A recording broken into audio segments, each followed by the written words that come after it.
Hello, fellow residents. My name is Adel Houten, and I wanted to start off by giving you some good news. There's one thing in this world that is more powerful than the most powerful computer, the most powerful car, the most powerful anything in this world. There's one thing that's more powerful, and you own it, and that's your mind. Everybody has one. Everybody has one, but not everybody knows how to use it. The most simple things come with instructions on how to use it. Like your clothes, for example, there's a little label there instructing you on how to wash it. But the one thing that is the most powerful, complex thing in the world that you own, nobody's ever really taught how to use it. So, for this next 30 minutes, I want to dive into some rules of the mind and to hopefully give over some information which will help you to use your mind more effectively to reduce some of the stresses that we're all experiencing now. Um, it's not lost upon me. I'm a therapist. I've been a therapist for 17 years, helping people with things like stress, trauma, depression. And in this last year, you can imagine, exacerbated by the pandemic, how much stress there has been in this world. So, my next aim for you is to be able to alleviate some of that stress. I'm going to talk through a technique, which is a really profound technique to enable you to reduce stress and just unwind. So many people are like that at the moment, and this technique will just help you to unwind. So, it's a nice breathing exercise, but also to go through some of the rules of the mind. So, I'm just going to share my screen with you guys. Hopefully you can see that. Um, and I want to start off by looking at, well, what actually is stress?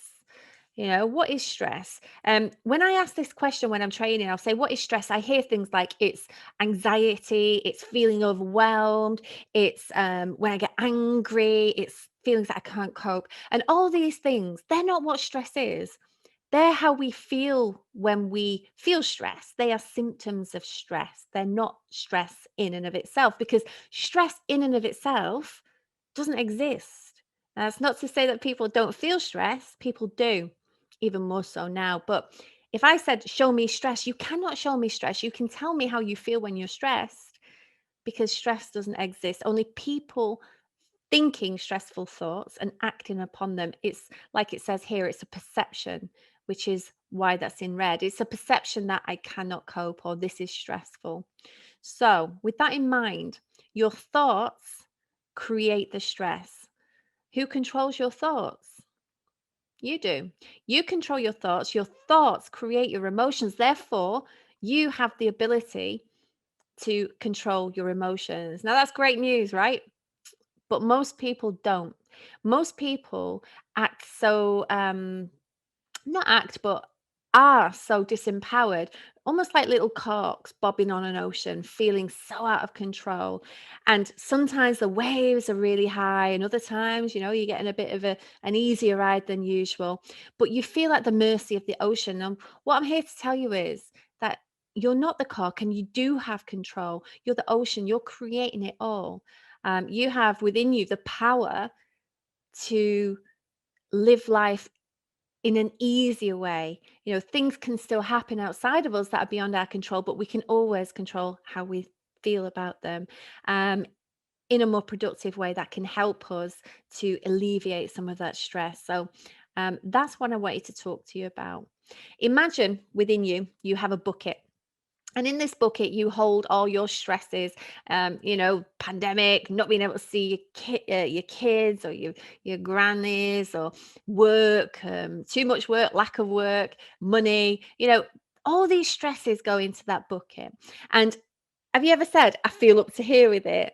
That's when your bucket's full.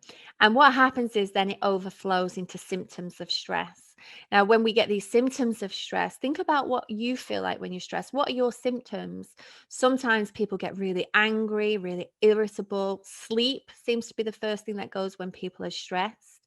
It doesn't just affect us, cognitively in the way we think. It affects us on very, very many levels. It affects us within our bodies. When we're in that state of fight or flight, our immune system can take a back seat. We don't need that, because we just need to survive to get out of there. So our immune system is impeded. And guys, we really need our immune systems right now. Agreed?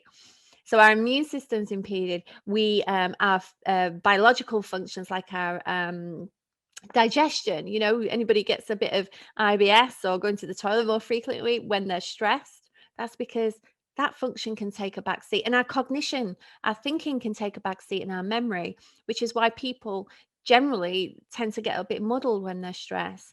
If you're really relaxed and I asked you what your 6 times table is, you'd probably be able to reel it off really easily. But if you were getting chased down an alley at night with somebody holding an axe, and I said, "What's your 6 times table?" You'd be like, "I can't even think. I've just got to get out of there." So it has a real impact, that stress, upon your physiology and your cognition.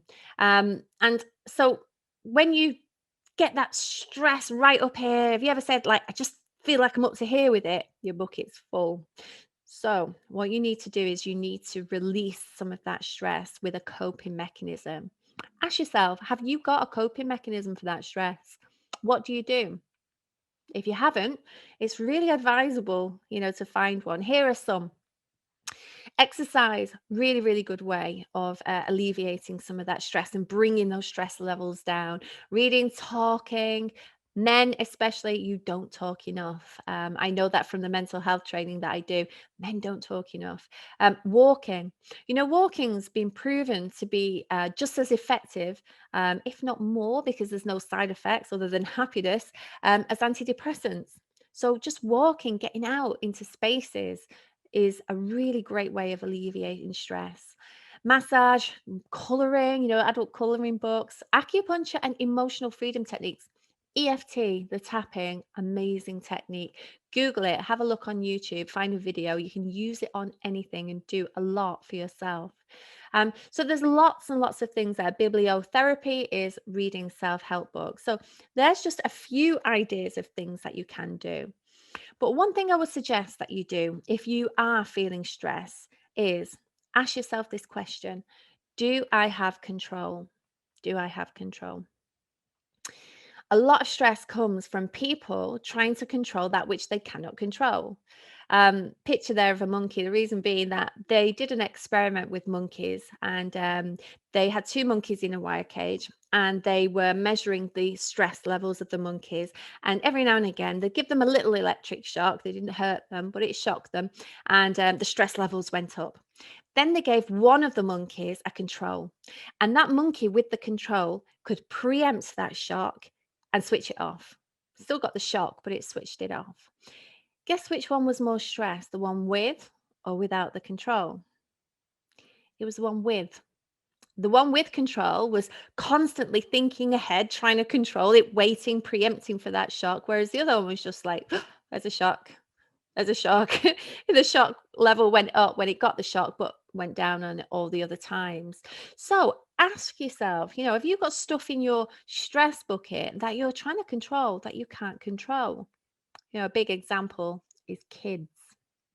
Children. If anybody has got a teenager, for example, my lad's a lot older now, he's 27 this year, but when he was a teenager, I'd be tidy your room, tidy your room, tidy your room. For 10 years, that is probably the sentence that I said the most. Tidy your room, tidy your room. Did he ever tidy his room? No, he didn't. Did I have control? No, I didn't. So I could have taken control. I could have taken control and I could have tidied his room, but I didn't because I'm as stubborn as he is.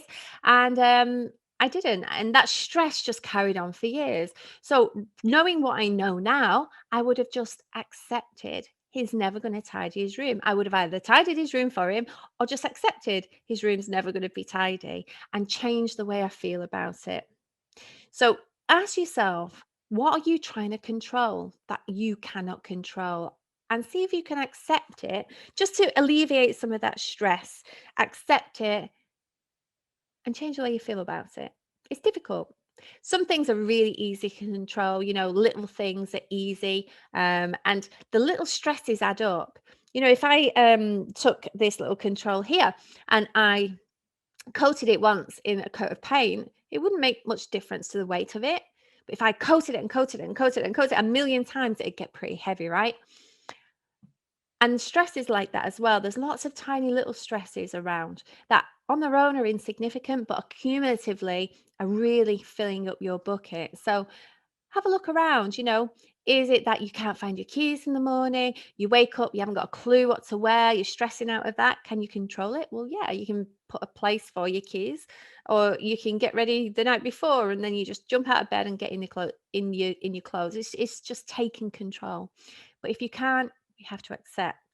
So remember those two words, control and accept.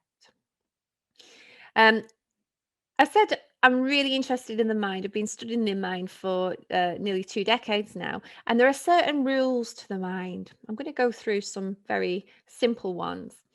Every thought creates a physical reaction. The mind doesn't know the difference between what's real and what's imagined.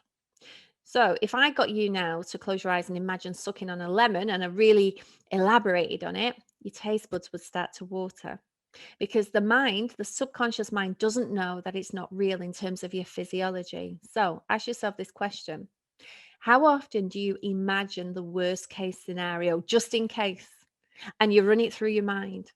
How often do you do that? Most people say pretty often.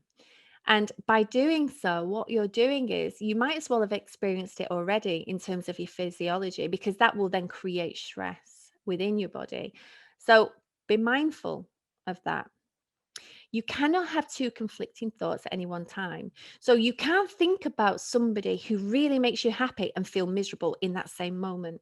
You can't think about some really happy memory and feel sad at that same moment. It's impossible because every thought creates a corresponding emotion. So that's great, right? Because who controls your thoughts? You do. So imagine life is like a big cave. We're walking through this cave and it's pitch black. And in this cave is everything that you've ever experienced in your life, all the good stuff mixed up with all the crappy stuff, plus all the stuff in the future, which you potentially might experience that's great, and all the stuff that's not so great. And we're walking through this cave and we have a very thin beam of light, a torch, and we have the ability to shine that torch on anything. That torch is our awareness. So you've got to decide, are you going to choose to shine that torch on all the positive stuff, the happy stuff that will bring those positive emotions? Or do you find yourself dwelling on all the negative? Because when you do that, you're going to get the negative emotions, and you can't do both. It's a choice. Your imagination is so powerful, it can override reason. No, by this. Imagine a friend of yours says, let's go out on a boat in Blackpool. And you roll out on this lovely boat, having a few drinks, maybe having a laugh. And somebody says, oh, let's watch Jaws. So you get the video Jaws out and you're watching it. And then after that, they say, let's jump in the sea. Let's go for a swim. How many of you be like, no way, I'm not going into the sea, not after all that? Because your imagination would be like, no, there'll be sharks down there, even though you know in Blackpool there are no sharks. Well, maybe not in the sea, but you wouldn't want to jump in the sea. It would override all reason. So whilst you're imagining these worst case scenarios, what is it that you're preventing yourself from doing? What is those are those imaginative scenarios? What negative impact are they having upon your life? What things aren't you really going for because you're always imagining the worst case scenario? And ask yourself this question: if you were imagine the best case scenario, what would be the outcome then? Totally different one, right? Last one: the mind doesn't hear positive or negative, only content. So by that, I mean, if I said to you, don't think of pink elephants, what have you all just thought of? Pink elephants. So if you typed into Google, don't bring up pictures of cats, pictures of the cats would come up. So if you're always thinking about what you don't want, your mind's constantly running through like a program what you don't want. And that then brings up all that emotion in terms of your physiology. Your emotion is just energy, emotion, and that's not the sort of energy that you want in your body. So interesting. Your thoughts are really, really powerful. So be mindful of your thoughts. Remember, you're creating it all. You're not the cork helplessly floating, you are the ocean. Many people make the mistake of focusing upon things that have happened in the past or things that might happen in the future. 80% of our thoughts as humans, on average, are negative because we're innately built to look out for danger. And bearing in mind, when we think a thought, we get that corresponding emotion. And if that thought's negative and we're thinking in the past, that's where these emotions are: anger, sadness, guilt, regret. So if we're focusing on the past, shining our torch on the things in the past that are negative, we get these emotions. In the future is where the anxiety, the worry, the stress, the fear, they're all past and future, but past and future don't really exist. The only reality is now. Like now is the past now, and now was the future a moment ago. There only ever is and will be now. Linear time as we know it as a construct does not exist. There only ever is and will be now. And one thing that is real is the now. It's the only thing that's real. And mindfulness and things like that, it's not about emptying your mind. It's about being mindful of everything you see, hear, feel, taste now. You might not be able to pay your rent next month, but that's next month. Your mind has to go into the future. But right now, as you're watching this screen, there's none of that pain. And mindfulness is about being present where there is no pain. So, just before we finish, I'm going to do like a little mindfulness exercise, a little breathing exercise with you. Um, and basically, it involves, and you can do this with me, it involves slowing down your breathing. First of all, when you slow down your breathing, you're telling your body in the most primal way that it knows, I am safe. If you're not safe, you won't be breathing slowly, deeply. You'll be breathing really erratically. So it's turning off that fight or flight. Um, and also, I'm going to get you to focus on something that you really appreciate. And remember, your mind can't be focusing on something you really appreciate and feeling stressed at the same time. It's impossible. So, this little technique is a cut-off switch for that fight or flight. So, if you feel comfortable, I would recommend you close your eyes or lower your gaze and just focus your attention on your heart area. Put your hand in the central heart area, right in the heart center, and close your eyes and bring all your awareness to your heart.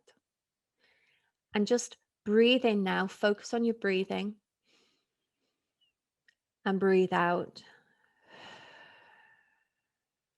really slowly. Breathe in and breathe out.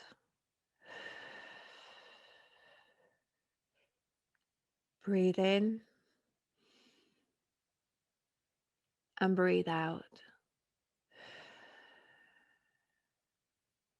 Keep doing that, breathing in and breathing out. And what you're doing is you're slowing your body right down, telling your body and your nervous system, I am safe. Keep breathing and relaxing as you breathe out. And now what I'd like you to do is imagine where your heart area is. Imagine it's like a flower with thousands of petals and it just opens up now. Imagine it open up and imagine that breath breathing in through your heart. Imagine the breath going down to your stomach, up and out through your heart again. In through your heart, down to your stomach, up and out through your heart again. Keep imagining that. In through your heart, down to your stomach, up and out through your heart again. Really feel that breath going in, down, and out through your heart. And now, what I'd like you to do, I'd like you to focus and think about and feel the feeling of someone or something that you really, really appreciate, so grateful for. It could be a person, it could be a pet, or even an object, and think and feel that deep appreciation and breathe it in through your heart and out again. Feel that deep appreciation, breathing it in and out. Feel it getting stronger and stronger, that deep appreciation, breathing it in and breathing it out through your heart, flooding the room with a deep appreciation. Keep breathing and feeling that deep appreciation for what you feel right now.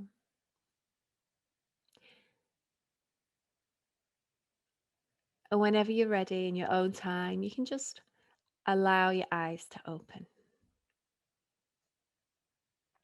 Now, I bet you feel more relaxed than you did before you did that. And, that's just a few seconds of deep breathing, focusing your attention, breathing in and out through your heart, cutting off that physical fight or flight, and focusing upon something of which you have true gratitude for, something or someone. And in that moment, you cannot be feeling stress. It's a cut off switch physically and mentally for that fight or flight. So if ever you find yourself thinking forward, thinking in the past, feeling those emotions that you don't want to feel, take yourself off and just do this little exercise, and you should find it helps. So, there's a little download there if you want to check out and do some nice relaxation. There is a link there, mindmasters.co.uk/downloads. You have to put it in the bar at the top. Don't Google it because it won't come up. It's on a private page. And on there is some deep relaxation exercises that, really, really continue that practice of breathing and using the mind and the imagination to alleviate and let go of that stress. So I hope that helps. Just my message: be mindful of your thoughts. It would take an awful lot of energy to you know to to monitor your thoughts. You have up to 80,000 thoughts a day. You can't monitor your thoughts, but what you can do is use your emotions as a barometer of how healthy your thinking is. So if you are feeling in a certain way, it's because you've been shining that torch on something. So ask yourself, what have I been focusing upon that has led me to feel this way? And then change your focus. Remember, you have the power within you to create that emotion and that reality. And I hope these techniques can help. Take care.